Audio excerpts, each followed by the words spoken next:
you are becoming the best version of yourself every day. I do have to say, you are sitting here, you look incredible. You look very, very happy and very, very healthy. And you've been very open about your weight loss journey. So what has the response been like from fans when they go along with you on the journey? I think for me, it's really important for me to be transparent and open about like how I've done this. And I know that that's not everybody's story, and I don't think that anyone owes anybody like necessarily anything, but I certainly think whether it's, been living with HIV or, using a GLP-1, I think destigmatizing is a really important thing for us to do because shame thrives in secrets and we can't heal when there's shame. Jonathan Van Ness refuses to gatekeep the secrets to his 66-pound slim down. In addition to weight loss injections, the Queer Eye star also cut back on alcohol, does group Pilates, and changed both his diet and mindset after denying claims he was emotionally abusive and a monster on the Queer Eye set. It's just surreal kind of living your life in public, and whatever you're going through, your highs, your lows, and what people even perceive as your highs and your lows is a really interesting experience. I think I'm learning how to navigate both my personal journey and my public journey, how to marry those together when they need a little bit of space. But it's so wild to me because Queer Eye's been out since 2018. My life has changed so much in the last 7 years, and I think all anyone is doing is, I hope that people are doing their best. We're gonna keep showing up. We're gonna keep working together. We're gonna be okay. Well, you said that your mental health is in a decidedly different place this year than you were last year, and so I just wonder, how are you today? Personally, I feel really good. I mean, I have a really supportive husband. I have 5 cats and 3 dogs who I love so much. I love my hair care line. I love the work that I get to do with JVN Hair. I love the work that I'm doing on getting better. My stand-up comedy is going so good. I'm on a new tour right now. So I mean, professionally and personally, I feel so good, plugged in, and really happy. Yeah. I just want to create safe spaces for people to communicate and say, I maybe need help, or this isn't working for me, and sometimes that's messy, and I think life can be messy, and I'm just so grateful that I get to be here, and I get to be literally living and breathing in the messiness of this life, and hopefully leaving a positive impact, and making people laugh and smile along the way, and also maybe make their hair realize its full potential. So it's a tall order, but hopefully I can keep doing it. Jonathan is bringing that same joy to his debut novel, Let Them Stare, co-authored by fellow best-selling author Julie Murphy. The YA story about a gender non-conforming teen stuck in a small town haunted by the ghost of a drag queen is out now. Small town, queer folks, haunted handbag, oh my! And Let Them Stare, Sully, the main character, and myself, it's about asking for help. I think that really is, I asked for help from my friends, from my family, from my community. They lifted me up, they supported me, they showed up for me when I was struggling, and that certainly was something that Sully needed to do. We need each other, and there's strength in vulnerability. It's not a weakness. And so I think really asking for help and being able to say, I don't know how to handle the situation, can you help me? I think that's such a sign of strength, and it's really how I've navigated my lowest lows, is reaching out and asking for help. This is my first fiction novel. These are tears.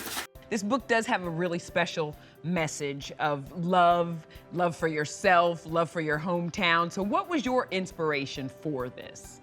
Yeah, I think we see so many examples in media of someone from a small town, and the whole goal or the whole plot is to leave the small town. You had to get out and had to get to a bigger place. And I think that for me in my career, I have just been exposed to so many people from so many different places, small and big. And for the people that choose not to leave their hometown or can't leave their hometown, I wanted to create a story where that's celebrated and that's cool, because little towns have it going on. And it is hard for young queer people to exist in smaller places, but there are also incredible allies and communities welcoming people. So I wanted to create a possibility model where there is a young person being celebrated for who they are, but because they made space for themselves. What do you hope that people take away, the lesson? I think anyone who reads Let Them Stare is going to take a different message from it, but there is messages of allyship, friendship, romantic love, familial love, and community, and also dealing with people that do not agree with each other, and the opposition that comes when we're trying to exist in places where other people are kind of offended by our existence, and figuring out how do we navigate that. Love you, mean it. I also did the audiobook, so go to the beach, honey, maybe have a little pool moment to just recharge for an hour or two, and just read a good story. And that was my biggest goal with Let Them Stare, is to give you a gorgeous little escape into some queer history and some intrigue. It seems like today that every book that's being written is getting like the TV or the movie treatment. And when you're reading the book, you do kind of fix your mind's eye to like think about, who does this look like? Who do I see as Sully, you know, those type of things. So let's manifest for a second. If this could happen for you, who could you see playing Sully? Who could you see playing Rufus? Who could you see playing Brad? Like, who could you see playing these characters? I feel like for Sully, it could be a Joe Locke from Heartstopper situation. Fingers crossed. I do think we would have to, like, I imagine Sully having a little bit longer of hair, but honey, we can grow it out. That would be like, I don't know if Joe's available. I don't know if the schedules will work. And then I think that for Rufus, I just have this like image of Jinx Monsoon. I think she's so incredible. Thank you. I think she's so talented. I love her so much. I know she's on Broadway right now, so I don't know if her schedule's available. Also, no one has picked up the book as a movie yet, but your lips to God's ears. I have also an idea for who I would like my cameo to be. I want to be like kind of styled as a B. Arthur and play Phyllis. I just want to have like a quick scene-stealing cameo in there. You'll learn who Phyllis is if you get to listen or read the book.